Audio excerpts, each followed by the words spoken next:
دا تر بلی لکه چې دا یو یونین ماز یو رضانه جوړ شوی یو شی دی یا له خپله مخه راوتلي دي څوک راته وایي د خاندانونو لوړ سوالونه پر راوستي حاجي صاحب په شپاړس کروړو روپۍ واخیستې یا دا یو نو څه شي راخیستی دا خو مایز دی د شپاړس کروړه څه شوې نو زموږ خوارۍ زموږ سختۍ څه تر چې موږ دا شی شروع کړي بیا کوم مشکلات راغلی یونین ته کوم شیان څه تر اف آی آرونه فورچډولونه دا ګډې مسلې مګر شکر دی لکه د مولوي صاحب خبر ده الحمدلله دی به د بېکاره کې نس وکې وه هلنګې د ډېر بدماشان ډېر توپک والا دا غرو له خطۍ راخطۍ دا تر دغه یو کاله مخکې دا یونین جوړېدی دا زموږ خانوزۍ دا ته راوایي چې د دوا هوټل زه به دی ولکه هغه موټرانې دی ځغلولي یو ورځ مولوي صاحب موږ به څوک پسې رالو بس تر دا ته راتلل دا یې ویل نه رش کړ شو توپکانو کیسه وه نو دا ګډ شیان د یونین په توسط د دا خانوزۍ زه لرې شو دا شیان نو د الله به مهرباني وکړو موږ باندې دی شی نه سو نو زموږ دا ګرد دغه چې وغه دغه دپاره نه و چې خالي دا پیسې دي دا کې ملکیت هم خپل دی دا غر هم خپل څو د یو څوک سترګه هم اوس زه کوي داسې نه دی چې پخوا یې خانوزۍ کې زه په دا بلاله نه چې ورور که څوک راتلی کتلی دا شی نه ول مړه دي پراته دي اوس څوک سترګه راځه کوي چې یا دلته قوم شته دلته انسانان شته دلته ځوانان شته دا راوځي خپل حق دپاره جنګېدی هم شي او د دغه ډېر ښه تاثر ولاړی دا خدای دې نه کړي دا غلط هم تللی سوی غلط داسې تللی سوی چې مړ یم کې کېدای سوی بد هم کې کېدای سوی خو هغه د الله مهرباني پر موږ وسوه چې موږ ډېر په اساني دغه انعام وګټئ چې دغه پیسې هم په شکل کې هم یو شی دا د غره ملکیت زموږ ثابت شو کوشش پر مخ اوس موږ د ناستې روان دي بیا له کمیټۍ سره دا زموږ جوړه وسوله هغه هم له ډېرو مشکلاتو بعد چې ډېر تکلیفونه موږ ته پېښ شو خو نن شکر دی نن الحمدلله برته اوس په یوه لیاره یو سر نو په هغه کې دا کوشش روان دی چې برته دا ملکیت د قانون هم خپلو خلکو له راشي نور چې څه ګټه راوړل کېدای سوی چې هغه ولس ته راشي نو موږ پر دې ډېر کښېن شي باندې موږ سمجوته نه ده کړې کنې دا غر به ډېر وختي خلاص وای خاص کر موږ یونین نه ده کړې چې یا ملکیت رایله کړي پلانه شی به درکړو دا رایله کړي هغه به درکړو موږ دا کوشش موږ چې زموږ څو وس کېدی چې موږ دا ولس له ډېره ګټه راوړو که د ټن په حساب کې سي که رایلټي په حساب کې سي که د خپل ملکیت په حساب کې سي او بل د خانوزۍ امن هم نشي خراب دا تر هم ډېرې خبرې راته وشوې چې بیا به دا وشي بیا به هغه وشي موږ پر شا نه ولاړو د الله په حکم دا موږ یو دغه نو نن شکر دی دغه یو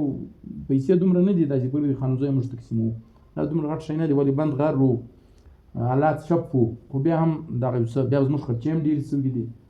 نو دا د 14 کروړه یا بله دا ګردي پروپاګنډې دي یا یو خبرې دي نن شکر دی دا ګرد ځوانان دا ګرد ولس پر یو ځای دی متفقه دی دا شي مخته درېدی سي او خاص کر له دغه خاندان یا له دا کلي یو دغه توقع موږ ډېر لرو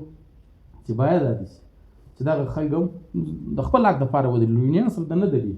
مګر د هغه حق یې په دغه شي کې دی چې په یووالي کې حق دی نو دغه یو دغه له تیزه لرو چې دی به موږ ته انشاءالله خپل الانکستار موږ اول سړی له دغه خاندان ځاخصه دی بخت محمد خیر محمد اول سړی له موږ سره ستا میټینګ کې هم دی را سره و خو بهر مصروفیات د هر چا یي دا ګډ مصروفه خلک دي موږ مصروفیات پرې ایښي دي خو یونین ته مو ټایم ورکړی دی نوکریان یې کار شوی دا مو پر دا ولګولو دا سرکاري نوید اعظم صاحب سرکاري 17 ګریډ دی په فورت شیډول کې راغلی فورت شیډول نو دی شی دی هغه چې پر چا ورایسي بیا اندازه ورکړي چې ستره شی دی موږ نوم نه واورېدلی چې خانوزۍ کې د فورت شیډول پر چا کاټی شي نو په دغه کې دا خطره ده چې نوکري خو د نوکري د نور هم موږ اوس اکاونټونه دا خلاص په اکتوبر کې بند شي اوس د یو چا خلاص نو دا ډېر تکلیفونه راځي د ولس په کار کې مګر خوند هم بیا ډېر شته چې یو واره انسان په ښه نیت یې په صفا زړه خوند یې هم شته حوصله یې هم شته موږ بیا له ډېر ځایو نه د الله ډېر ښه مدد لیدلی دی چې الله پاک له ډېر رپورټ شیډول موږ د غیر خلاص یو داسې تکلیف شی نو سره پېښ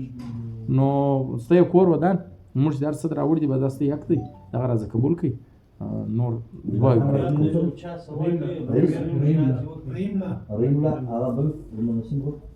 یونین چې دی